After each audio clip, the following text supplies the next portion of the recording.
नमस्कार दोस्तों, ocean network में आपका स्वागत है। मैं हूं ओंकार चौधरी। तो हुआ क्या है कि आज एफसीआरए बिल पेश तो हुआ लोकसभा में, लेकिन उसे जेपीसी के हवाले कर दिया गया और जेपीसी को कहा गया है कि वो शीतकालीन सत्र तक इसमें पूरी सुनवाई करके, कार्रवाई करके रिपोर्ट को वापस लोकसभा में पेश करें, स्पीकर के पास पेश करें। तो अब इस बात की संभावना बढ़ गई है, बल्कि सुनिश्चित हो गई है कि शीतकालीन सत्र में ही एफसीआरए बिल लाया जाएगा और पारित किया जाएगा। तो बहुत सी ताकतें देशी विदेशी लगी हुई थी जो चाहती थी कि किसी तरीके से एफसीआरए बिल टल जाए, और यहाँ तो लगातार पार्लियामेंट में हंगामा हो ही रहा था। बहाना भले ही जंतर मंतर हो, लाठीचार्ज हो, नीट पेपर और दूसरी प्रतियोगी परीक्षाओं में पेपर लीक होने का मसला हो, या अयोध्या में चढ़ावे का मसला हो, लेकिन जो मूल मकसद था इस हंगामे का, वो तो एफसीआरए बिल को रोकना ही था। तो अभी आंशिक रूप से हम कह सकते हैं कि ये लोग सफल हो गए हैं। एफसीआरए बिल अब मानसून सत्र में ही आने की संभावना है। थोड़ा डिले हुआ है, लेकिन आएगा। सरकार उस पर संकल्पित दिखाई दे रही है। दूसरा मुद्दा, जस्टिस वर्मा का केस तो आपको याद होगा। घर में नोटों का पहाड़ मिला था और वो भी बाहर ना आती बात अगर उसमें आग ना लग जाती। आग लगी तो फायर ब्रिगेड को बुलाना पड़ा। अधिकारी आए तो उसके फोटो और वीडियो निकाल लिए गए। उसके बाद सोशल मीडिया पर जब वो आया तो हंगामा मच गया। तो जस्टिस वर्मा का ट्रांसफर यहाँ से किया गया इलाहाबाद के लिए, प्रयागराज के लिए, और बाद में उन्होंने अपने पद से रेजिग्नेशन दिया क्योंकि संसद में उनके खिलाफ महाभियोग का प्रस्ताव आ गया था। और उसकी एक प्रक्रिया होती है, एक कमेटी गठित की गई थी जांच पड़ताल के लिए। उस कमेटी ने तीनों आरोपों को सही पाया है। आज इस पर भी चर्चा करेंगे, वो कौन से आरोप थे और कौन से आरोप सही पाए गए हैं। इसके अलावा कोलकाता के पास से एक आतंकवादी गिरफ्तार किया गया है जो पाकिस्तान का ही रहने वाला है। एक और बड़ी खबर है कि कोलकाता हाई कोर्ट ने ममता बनर्जी के कार्यकाल के दौरान जितने भी ओबीसी के सर्टिफिकेट जारी किए गए थे, उन सबको रद्द कर दिया है। तो ये दो खबरें बंगाल की, और बाकी की डेवलपमेंट संसद का। तो इन चारों ही मुद्दों पर चर्चा करेंगे और मेरे साथ जुड़ रहे हैं वरिष्ठ पत्रकार पंकज विश्वास। तो उनको जोड़ करके चर्चा को आगे बढ़ाएंगे। पंकज जी, बहुत स्वागत, बहुत अभिनंदन, नमस्कार। सर बहुत बहुत धन्यवाद सर। पंकज जी, सबसे पहले चर्चा करते हैं जो यहाँ पर एफसीआरए बिल टला है और जेपीसी को भेजा गया है।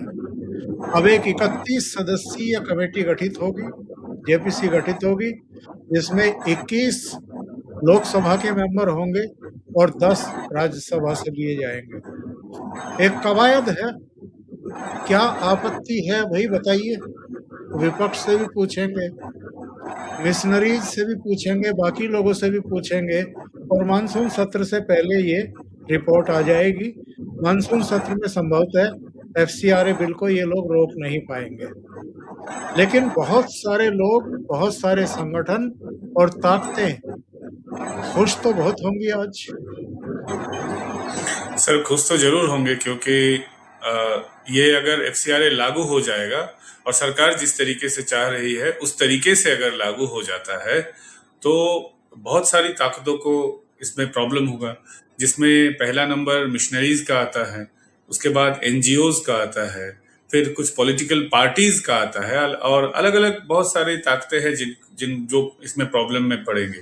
तो मिशनरी जो है उनका तो सर बहुत वो कुछ ही समय में बहुत ज्यादा वो सक्सेसफुल हुए हैं। झारखंड में हैं, पश्चिम बंगाल में हैं, 3-3 राज्य को सर पूरा उन्होंने जो है पूरा कन्वर्ट कर दिया है। नागालैंड जाइए, आज मणिपुर जाइए तो वहां देखिए क्या हालत है। वहां तो आपको लगेगा ही नहीं आप भारत में हैं, लगेगा कि आप दूसरे किसी देश में हैं। संस्कृति सभ्यता पूरी बदल चुकी है वहां की। तो जिन्होंने कम समय में इतना बड़ा कांड कर दिया है वो तो सदमे में तो होंगे ही, क्योंकि सरकार जिस तरीके से चाह रही है एफसीआरए को लागू करना, उसके बाद ये सब उतना आसानी से नहीं हो पाएगा, तो समस्याएं बढ़ेंगी। बहुत सारे प्रतिष्ठान है, न्यूज चैनल्स हैं, उनकी भी समस्याएं बढ़ेगी जिनका फॉरेन फंडिंग आता है, जो संदेह के घेरे में है, क्योंकि बहुत सारे खुद को इंडिपेंडेंट न्यूज ऑर्गेनाइजेशंस बताने वाले लोग, उनके ऊपर भी संदेह है।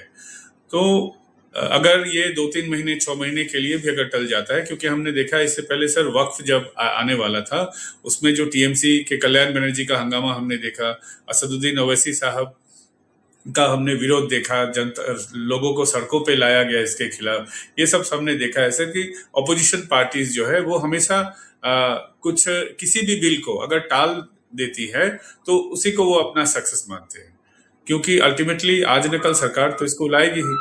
वकफ को भी वो नहीं रोक पाए तो एफसीआरए को भी नहीं रोक पाएंगे, लेकिन जितना वो टालेंगे ये उनके लिए वो सक्सेस होगा, क्योंकि वो चाहते हैं कि अगर 5-6 महीने भी टलेगा तो इस महीने भी वो कुछ न कुछ काम या कांड जो भी कहें वो करते रहेंगे। तो मुझे ये लगता है कि इसको ज्यादा दिन वही नहीं टाल पाएंगे, क्योंकि इसके पहले भी सरकार ने अपना रवैया दिखाया है कि राष्ट्र हित में कोई अगर मुद्दा है तो सरकार उसको जेपीसी में लाए या डायरेक्टली पास करवाए, सरकार उसको जो है इम्प्लीमेंट करके ही छोड़ती है। तो मुझे लगता है कि एफसीआरए हो सकता है कि 1 महीने के लिए टल जाए, कुछ दिनों के लिए टल जाए, लेकिन सरकार इसको लाएगी ही। हाँ, उसमें कुछ सुधार हो सकता है कि जो विरोधी चाह रहे हैं, अगर वो पॉजिटिव सुधार है तो हो सकता है कि सरकार उसको एक्सेप्ट कर दे, लेकिन उसका जो मेन मुद्दा है सर कि दिल्ली में एक ही एसबीआई के बैंक से वहां से ऑपरेट होगा, अगर उसको अगर हटा के अगर अलग अलग राज्यों में कर दें, अगर ये हो जाए तो मुझे लगता है फिर एफसीए उतना एप्लीकेबल नहीं रहेगा। सरकार जिस उद्देश्य से लागू करना चाहती है, सरकार को किसी भी हालत में एफसीआरए को कमजोर नहीं करना है, वरना कमजोर हो जाएगी तो जिस उद्देश्य से सरकार इसको लाना चाह रही है वो भी कमजोर पड़ जाएगा।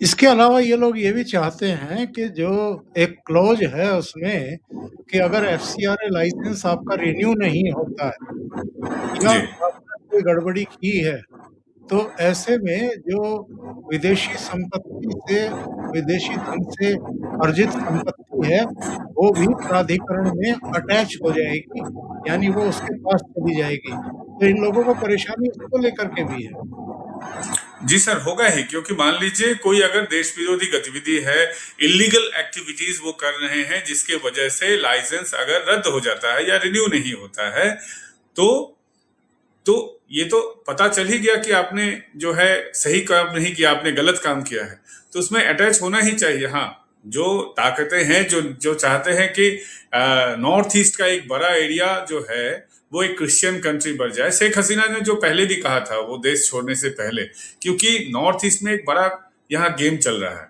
कि इस एरिया में वो चाहते हैं क्रिश्चियन कंट्री बने। इसके अलावा आप देखिए सर, केरला में भी जिस तरीके से डेमोग्राफी चेंज हुआ है, लोग क्रिश्चियन बन रहे हैं या उनका धर्मांतरण कराया जा रहा है। आप सर झारखंड में आइए, रांची में आप आएंगे तो देखेंगे किस तरीके, मैं हाल ही में वहां से विजिट करके आया हूँ, बहुत सर खराब स्थिति है वहां, एकदम साइलेंट इन्वेजन हुआ है सर, साइलेंटली। और पश्चिम बंगाल में अभी भी चल रहा है। पश्चिम बंगाल में कुछ दिनों पहले विश्व हिंदू परिषद के लोग गए थे वहां, साधु संत भी गए थे, उनके पास ये खबर आई थी कि वहां जो है बशीरहाट इलाके में क्रिश्चियन मिशनरी, बशीरहाट तो पहले ही मुस्लिम पॉपुलेशन है, हिंदू तो वहां ऐसे ही माइनॉरिटी बन चुका है, वहां भी क्रिश्चियन मिशनरीज जो भी बचे खुचे हिंदू हैं उनका वो कन्वर्शन करवा रहे हैं। तो वहां उनको पुलिस का सपोर्ट भी नहीं मिला है, हालांकि बीजेपी की सरकार है, और जिन लोगों ने विश्व हिंदू परिषद के लोगों ने लोगों को पीटा है, धमकाया है, उसको उठा के थाने में ले गए हैं, उनमें बीजेपी का मंडल सभापति के खिलाफ ये आरोप है कि उसने विश्व हिंदू परिषद के लोगों को रोका है, वहां जो कन्वर्शन हो रहा था वहां रोकने वो गए थे तो उनको पीटा पाटा गया है। तो ये हालत है बंगाल में, एक कॉम्प्लेक्स सिचुएशन है। अभी भी जो बीजेपी हो सकता है सरकार में आ गई है, लेकिन जिस उद्देश्य से जनता ने उनको मैंडेट दिया था वो काम धीरे धीरे हो रहा है। मैं ऐसा नहीं कहता कि नहीं हो रहा है, लेकिन अभी भी बहुत काम होना सर बाकी है। तो जो आपने कहा कि जो संपत्ति अटैच करने की बात है वो तो होना ही चाहिए। अगर कोई गलत काम कर रहा है, देश हित में काम नहीं कर रहा है, समाज के लिए काम नहीं कर रहा है, आप विदेशों से पैसा ले रहे हैं समाज के हित की बात कह के, और आप समाज का भला नहीं कर रहे हैं, उल्टे खराब काम कर रहे हैं, गलत काम कर रहे हैं, देश विरोधी काम कर रहे हैं, तो उसका तो ये अटैच होना ही चाहिए। इसमें भी मैं मानता हूं कि सरकार को इसमें कमजोर नहीं पड़ना चाहिए। सरकार जो जो प्रावधान लाई है उसमें हल्का फुल्का सुधार हो सकता है, लेकिन ज्यादा उसको अगर मॉडिफिकेशन किया गया तो इसमें जो लोग चाहते हैं कि एफसीआरए बिल को कमजोर कर दिया जाए तो फिर उन ताकतों की फिर जीत हो जाएगी। चलिए अगला विषय बढ़ते हैं। ये जस्टिस वर्मा के खिलाफ जो मामला था उस पर जरा चर्चा करते हैं। देखिए, मैं टाइमलाइन बता देता हूँ दर्शकों को जिनको ध्यान नहीं रह गया। साल 2025 कैश की बरामदगी और उसके बाद जांच शुरू हुई। ये 14-15 मार्च 2025 की घटना है। दिल्ली के 30 तुगलक क्रिसेंट स्थित जस्टिस यशवंत वर्मा, अब ये दिल्ली हाई कोर्ट के जज थे, इनके सरकारी आवास के स्टोर रूम में रात को आग लगी। आग बुझाने के दौरान दमकल कर्मियों को वहां बोरे और ढेर में रखे करीब 1.5 फीट ऊंचे 500 के नोट जले हुए और अध जले बंडल के रूप में नजर आए। और इसके बाद 20 मार्च को दिल्ली हाई कोर्ट के चीफ जस्टिस ने इस घटना के वीडियो और तस्वीरें सुप्रीम कोर्ट के तत्कालीन चीफ जस्टिस संजीव खन्ना के साथ साझा की। 22 मार्च यानी इसके दूसरे दिन सुप्रीम कोर्ट ने इस मामले की जांच के लिए 3 जजों की एक इन हाउस जांच कमेटी बनाई। दिल्ली हाई कोर्ट के चीफ जस्टिस को निर्देश दिया गया कि वो जस्टिस वर्मा को कोई भी न्यायिक काम ना सौंपे। 28 मार्च को सुप्रीम कोर्ट कॉलेजियम की सिफारिश पर विवाद के बीच जस्टिस यशवंत वर्मा का तबादला दिल्ली हाई कोर्ट से उनके मूल कैडर यानी इलाहाबाद हाई कोर्ट में कर दिया गया। मई 2025 इन हाउस कमेटी ने अपनी रिपोर्ट तत्कालीन सीजेआई संजीव खन्ना को सौंपी, जिसमें जस्टिस वर्मा को दोषी माना गया और आचरण को अस्वाभाविक बताया गया। कमेटी ने पाया कि उस स्टोर रूम पर पूरी तरह से जज और उनके परिवार का नियंत्रण था। जुलाई 2025 भ्रष्टाचार के आरोप को लेकर के संसद के 200 से अधिक सांसदों ने जस्टिस वर्मा के खिलाफ महाभियोग शुरू करने का प्रस्ताव उस पर हस्ताक्षर कर दिए।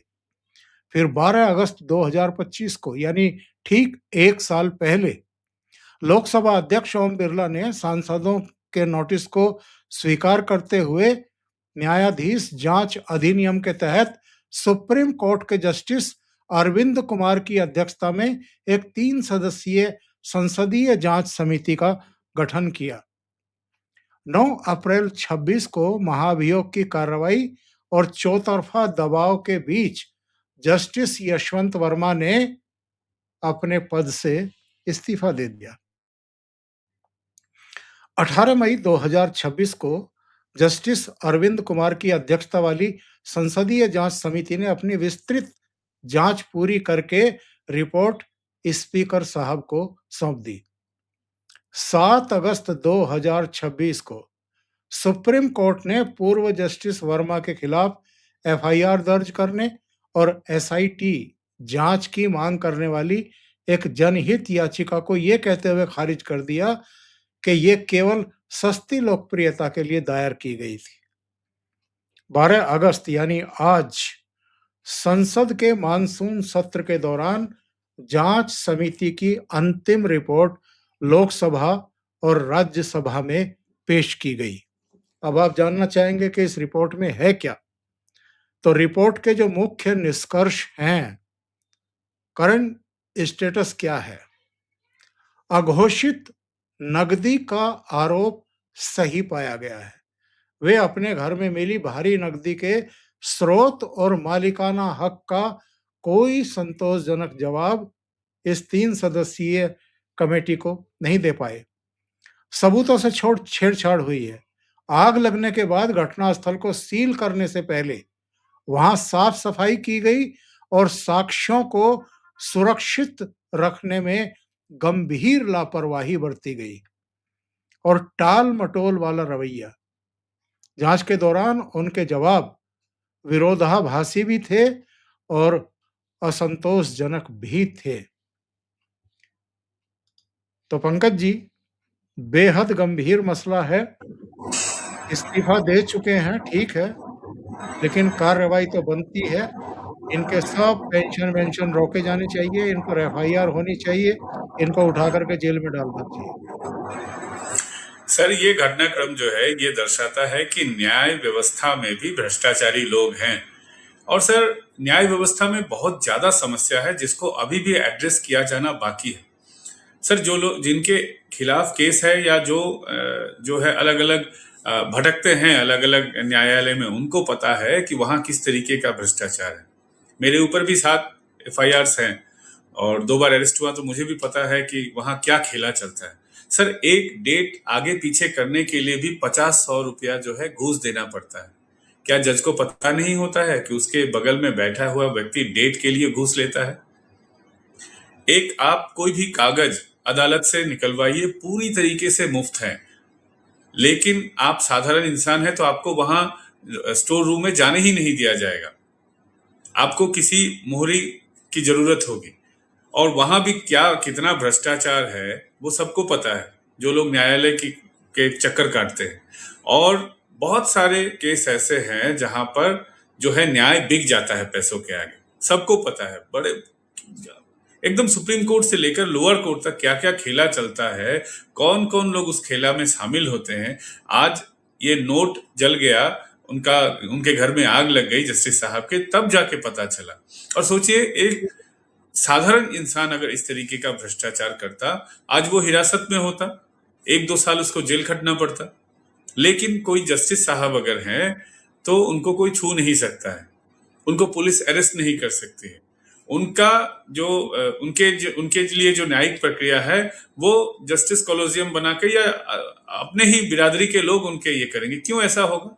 भारत की न्याय व्यवस्था अगर सबके लिए समान है तो बार बार ये क्यों साबित होता है कि न्याय सबके लिए समान नहीं है? सर, पटौदी नवाब वाइल्ड लाइफ क्राइम में एक्यूज थे, उनके बेटे वो भी जो है एक्यूज थे। आज Salman Khan wild life crime में एक्यूज है। कोई आम आदमी होता है तो सर 7 साल की सजा है, 3-4 साल तो जेल काटना ही पड़ता है। लेकिन जो बड़े बड़े साहब लोग हैं उनके लिए बार बार देखिए, उनके लिए एक अलग व्यवस्था होती है, पैरेलल एक अलग सिस्टम है, और आम इंसान के लिए अलग सिस्टम है। तो ये जो न्याय प्रक्रिया में जो ये घपला चल रहा है, मैं मानता हूं कि ये नहीं होना चाहिए। और मैं मानता हूं कि सरकार को भी इसमें हस्तक्षेप करना चाहिए। आज जो गवर्नर को या राष्ट्रपति की जिस मामले में अदालत की दखलदारी नहीं होनी चाहिए, अदालत उस मामले में भी जो है बहुत बार जो है राय दे देता है।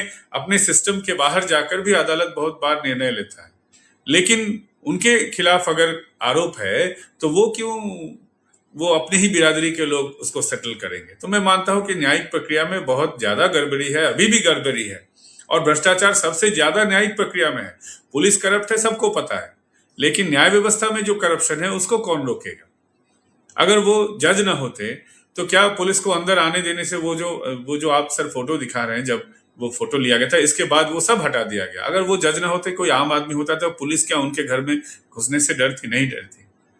तो ये सिस्टम भी जो है इसमें भी बदलाव आना चाहिए। पूरी न्यायिक प्रक्रिया में ही समस्या है। आपको पता ही सर, एक केस 10 साल 20 साल लग जाता है, उसमें एक्यूज भी, बहुत सारे केस में तो एक्यूज और विक्टिम दोनों जो है खत्म हो जाते हैं। तो ये जो व्यवस्था भारत में चल रही है, न्याय व्यवस्था, अंग्रेजों के जमाने से जो सिस्टम चला आ रहा है, मैं मानता हूं कि उसमें बहुत बड़ा बदलाव लाने की जरूरत है। इन्होंने कहा था कि मुझे फंसाने के लिए किसी ने साजिश रची होगी। तो इस कमेटी ने कहा कि इसके कोई सबूत नहीं कि कोई साजिश रची गई है। सर, एक जज का इनकम कितना होता है, उसके बैंक अकाउंट में कितना पैसा पड़ा हुआ है, उसके उनके उनके फैमिली के नाम पे कितना एसेट है, ये हिसाब लगाने से ही तो। और सर, कोई भी चोर नहीं कहता है कि मैंने चोरी नहीं की है, तो ये तो कॉमन है, कोई नई बात नहीं है। और उनका जो आय व्यय का जो हिसाब है उसमें भी तो अनियमितता है। आज जो रिपोर्ट आई है उसमें भी सारा साफ साफ लिखा हुआ है कि वो कोई उसमें साजिश वाजिश नहीं है, सारा उनका अपना किया धरा है। सर, मैं अपने इलाके के कलकत्ता के एक सीपीएम के जमाने के डॉन को जानता हूँ, अब वो इस दुनिया में नहीं रहे हैं। तो उनके खिलाफ एक मर्डर केस था, मध्यम ग्राम में एक शूट आउट हुआ था, वो काफी चर्चा में आया था न्यूज में। बाद में वो टीएमसी पार्टी में भी ज्वाइन किया था उसने, और साउथ दमदम म्यूनिसिपैलिटी में चेयरमैन इन काउंसिल सदस्य भी वो रह चुका है। तो मुझे पता है, उसने खुद कहा है मुझे कि उसने 80 लाख रुपए में वो जो मर्डर केस था उसको कोलकाता हाई कोर्ट में सुलझाया था। तो इस तरीके का ये जो काला सच है, ये सबको पता है कि सिस्टम में कैसे कैसे सिस्टम चलता है, कैसे गवाहों को खरीदा जाता है, कैसे गवाहों को दबाया जाता है, कैसे जज को मैनेज किया जाता है। तो ये जो व्यवस्था है, इसमें सुधार लाने की मैं मानता हूँ बहुत ज्यादा जरूरत है। ये जस्टिस वर्मा सिर्फ एक जस्टिस साहब ने, बहुत सारे ऐसे जस्टिस होंगे सिस्टम में। आज सर, आम आदमी सुप्रीम कोर्ट तक नहीं जा पाता है, लेकिन बड़े बड़े जो रथी महारथी लोग हैं, अभी अभिषेक बनर्जी जो दिल्ली वो सुप्रीम कोर्ट से एक ये लेके वो चले गए बाहर। कोई आम आदमी होता या कोई आम तृणमूल कांग्रेस का वर्कर होता तो वो क्या उसको इतनी छूट मिलती? तो ये एक जो न्याय व्यवस्था है, तो ये न्याय व्यवस्था में का भी तो अलग अलग स्वरूप है। सारे लोगों को एक तरह का फैसिलिटी भारत में कहीं भी नहीं मिलता है। इस अदालत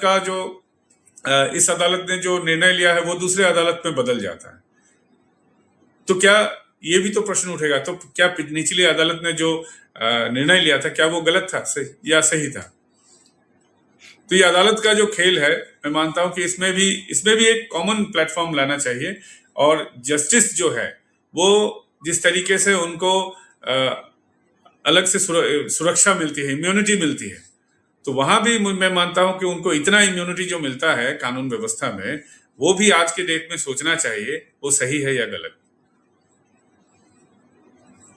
आप बता रहे थे कि वहाँ कलकत्ता हाई कोर्ट ने ओबीसी सर्टिफिकेट रद्द कर दिए हैं। ये एक केस शायद मई में भी आया था। ये मई वाले केस से क्या अलग है? सर, आज है जो मई पूरी टीम, पहले जो केस था मई वो मई जी 2024 में भी एक आदेश आया था। इसमें 2010 के बाद जारी किए गए सभी अन्य पिछड़ा वर्ग के प्रमाण पत्र रद्द कर दिए थे और इनकी संख्या करीब 5 लाख के आसपास बताई गई। जी जी सर, केस वही है सर। इसमें अपडेट यह है कि ये डिविजन बेंच से आया है, और टीएमसी, ये जो केस है ये टीएमसी सरकार ने जो नया नियम बनाया था, नए नियम बनाकर जो ओबीसी सर्टिफिकेट दिया, पहला जो केस इसमें आया था ओबीसी सर्टिफिकेट वाले में, वो 2010 के बाद।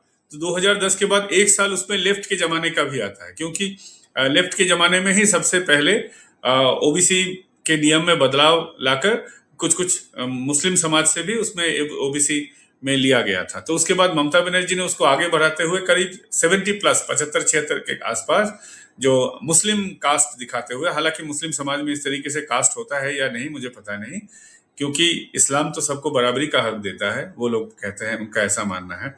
और वो जो जाति बता रहे थे, वो जाति तो हिंदुओं की जाति है अगर हिस्टोरिकली देखें तो उसके बाद ममता बनर्जी ने उसको फिर आगे बढ़ाया था। तो ये है जो टीएमसी ने जो नियमों में जो फेर बदल करके जितने भी सर्टिफिकेट इशू किए थे, तो टीएमसी के जमाने के जितने भी सर्टिफिकेट थे, तो 2024 में ये केस आया था। उसके बाद आज जो है जस्टिस अनुज सिंह के जो डिवीजन बेंच है, उन्होंने ये कहा है कि ओबीसी ए और ओबीसी बी अब से अलग अलग डिवीजन नहीं रहेगा, और जितने भी पुराने ममता बनर्जी के जो जमाने के सर्टिफिकेट है उनको रद्द किया जाता है, और जिनका जिनका सर्टिफिकेट रद्द किया गया है उनको जनरल कैटेगरी में ही इंक्लूड किया जाएगा। ये कोलकाता हाईकोर्ट के डिवीजन बेंच का आज ये फैसला आया है।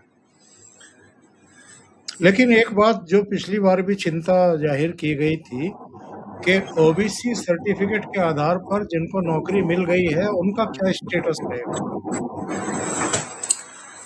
सर, ये तो कोलकाता हाईकोर्ट को फिर तय करना पड़ेगा कि उनका क्या स्टेटस होगा, क्योंकि इससे पहले भी सर हमने देखा है कि एक ही केस में दो तरीके का राय कोलकाता हाईकोर्ट से भी आया है। जैसे इसमें सबसे बड़ा चर्चा का विषय ये था कि जो फर्जी नौकरियां ममता बनर्जी के जमाने में शिक्षक भर्ती घोटाला जो हुआ था, उसमें आप देखिए कि सर कोलकाता हाईकोर्ट में 26,000 शिक्षकों की नौकरी गई थी। उसके बाद 42,000 शिक्षकों का जो वो मामला था, उसमें फिर कोलकाता हाईकोर्ट ने ही अपने एक और जज का, जो अभी बीजेपी में सांसद है, उनका राय को पलटते हुए उन्होंने कहा कि इसको मानविक दृष्टिकोण से देखना चाहिए। इतने ज्यादा अगर शिक्षकों की जो नौकरी चली जाएगी तो एजुकेशन सिस्टम जो है वो ठप पड़ जाएगा, सरकारी एजुकेशन। तो उसमें फिर मानविकता का एंगल लाते हुए तो उनकी नौकरियां तो रह गई। हालांकि जस्टिस साहब ने भी कहा था कि इसमें अनियमितता है, अनियमितता होते हुए भी उनकी बहाली रह ही गई, सब नौकरी अभी भी कर रहे हैं। तो ये कोलकाता हाईकोर्ट को डिसीजन लेना पड़ेगा कि जो लोग उस जमाने में इस सर्टिफिकेट का यूज करते हुए जो जिनकी बहाली हुई है अलग अलग डिपार्टमेंट, उनके साथ क्या होगा।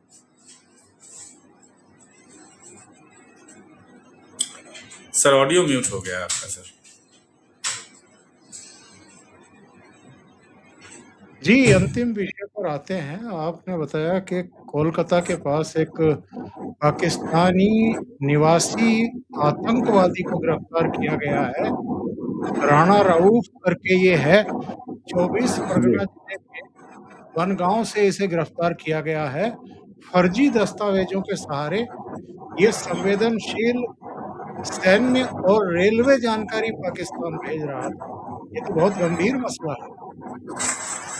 सर, एक के बाद एक जो है टेररिस्ट पश्चिम बंगाल से पकड़े जा रहे हैं, और सब शांतिपूर्ण कम्युनिटी के लोग हैं। आज सजल घोष जी ने विधानसभा के बाहर कहा भी है कि सारे शांतिपूर्ण कम्युनिटी के लोग वो जो है इस केस में अलग अलग जगह से वो पकड़े आने वाले दिनों में भी पकड़े जाएंगे। इससे पहले आपने देखा कि यहीं का एक निवासी, मतलब भारत का ही एक निवासी, भारत के खिलाफ वो अलग अलग तरीके का वो कॉन्स्पिरेसी कर रहा था। जब मुख्यमंत्री जी को, उनके निशाने पे मुख्यमंत्री जी थे, उनके निशाने पे एक और बीजेपी के नेता थे। इसके अलावा वो पुलिस की वर्दी की फिराक में थे। अगर उनको पुलिस की वर्दी मिल जाती तो फिर वो जंतर मंतर में जाके बड़ा हंगामा कर सकते थे। और पुलिस की वर्दी मिल जाने के बाद वो अगर ग्रीन सिग्नल दे देता अपने पाकिस्तानी आकाओं को, तो उसको हथियार की डिलीवरी भी होनी थी। हथियार की डिलीवरी के लिए उसको एक और स्ट्रिक्ट उनको इंफॉर्मेशन देना था कि शुभेंदु अधिकारी का रूटीन क्या है। उसमें कहीं ना कहीं उससे चूक हो गई। अगर चूक नहीं हो जाती, अगर शुभेंदु अधिकारी जी का वो रूटीन अगर दे पाता अपने पाक हुक्मरानों को या आकाओं को, तो उसको हथियारों की डिलीवरी हो जाती। अगर हथियारों की डिलीवरी हो जाती तो सोचिए सर, जंतर मंतर में कितना बड़ा हंगामा हो जाता। अगर सीसीटीवी जोन में ये कांड ना होता जंतर मंतर में, अगर, तो सोचिए, तो सबसे ज्यादा पुलिस पे ही हो सकता है कि आरोप आ जाता कि मोदी जी ने गोली चलवा दिया, तो बहुत बड़ा हंगामा हो सकता था। भगवान का भला है कि शुक्र है कि वो हुआ नहीं। और आज जो है पाकिस्तानी जो है टेररिस्ट यहाँ से पकड़ा जाता है। ममता बनर्जी के जमाने में पाकिस्तानी लोगों को सर यहाँ आधार कार्ड, वोटर कार्ड मुहैया करवाया गया। पिछले ही साल मेरे घर के बगल से बिराटी इलाके से एक पाकिस्तानी टेररिस्ट को पकड़ा गया था। वो क्या करता था, सबको सर अलग अलग रोल इनको दिया रहता है। उस जो पिछले साल जो लड़का पकड़ाया था, उसके पास ये रोल था कि वो पाकिस्तानी नागरिकों को भारतीय जितने भी डॉक्यूमेंट्स हैं, सबसे ज्यादा पासपोर्ट उसको मुहैया करवाना। इसके लिए पूरा उसका नेटवर्क था, वो मुहैया करवाता था बांग्लादेशियों को, पाकिस्तानी लोगों को, अफगानी लोगों को। तो ये इनका अलग अलग रोल सारे लोगों का था। आज जो पकड़ा गया है अब्दुल वहाब उर्फ रौफ, ये जो है ये भी सेंसिटिव इंफॉर्मेशन लीक कर रहा था। तो ममता बनर्जी के राज में सर, उस राज में भी लोगों को, जो सीआईडी के लोग हैं या स्टेट मशीनरीज के लोग हैं, उनको पता था कि क्या हो रहा है।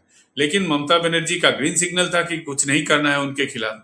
आप सिर्फ रिपोर्ट लिखिए, ज्यादा से ज्यादा केंद्र सरकार को भेजिए, केंद्र सरकार को कुछ करना होगा तो करेगी। लेकिन वोट बैंक को बचाना है तो पाकिस्तानी लोगों को तो उनको बचाना ही था। आज राजा बाजार इलाके में, कोलकाता पोर्ट इलाके में अगर सरकार वहां छानने लगे तो वहां से भी बहुत सारे लोग पकड़े जाएंगे।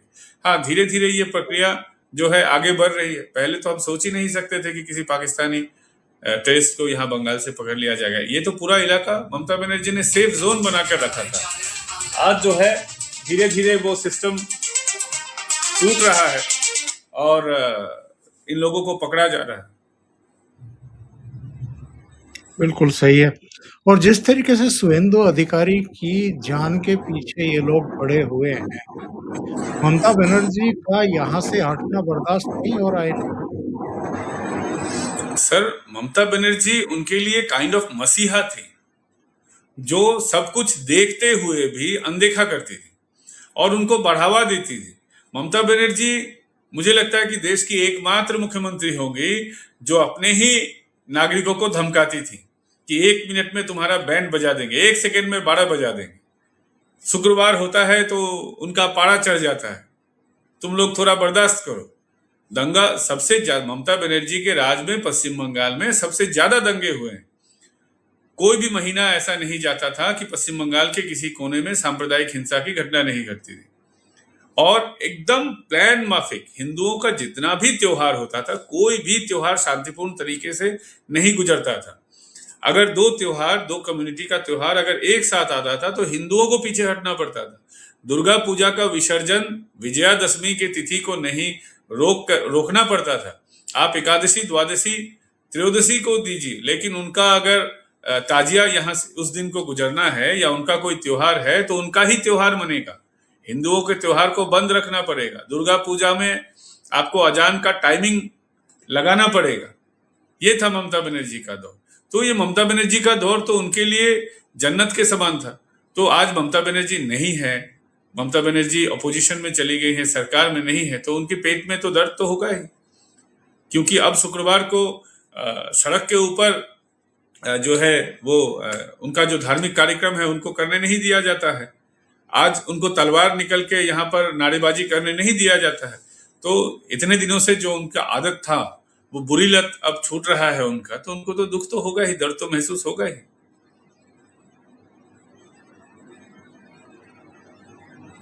सर, ऑडियो नहीं आ रहा सर। चलते चलते दर्शकों को एक जानकारी दे दें। जस्टिस वर्मा ने भले ही इस्तीफा दे दिया था, लेकिन सरकार महाभियोग की तैयारी कर रही है उनके खिलाफ। यानी संसद से ही उनको पूरी तरह अयोग्य घोषित किया जाएगा और जाहिर है महाभियोग लाया जा रहा है तो उनके पेंशन वगैरह सब कुछ अब कर्टेल होगी, उनको सरकारी आवास भी नहीं मिलेगा। वो सारी सुविधाएं जो एक रिटायर्ड जज को मिलती हैं वो नहीं मिल पाएंगी। बहुत बहुत धन्यवाद पंकज जी जुड़ने के लिए और बहुत महत्वपूर्ण मुद्दों पर चर्चा करने के लिए। और दर्शकों से निवेदन है कि आपको ये चर्चा अच्छी लगी हो तो लाइक का बटन दबा दें, वीडियो को शेयर करें। चैनल दोनों के, पंकज जी का भी पॉलिटिकल डेली और हमारा भी ओमकार चौधरी शो और ओशियन नेटवर्क, इन चैनलों को सब्सक्राइब करें, सहयोग करें। बहुत बहुत धन्यवाद। बहुत बहुत धन्यवाद। नमस्कार।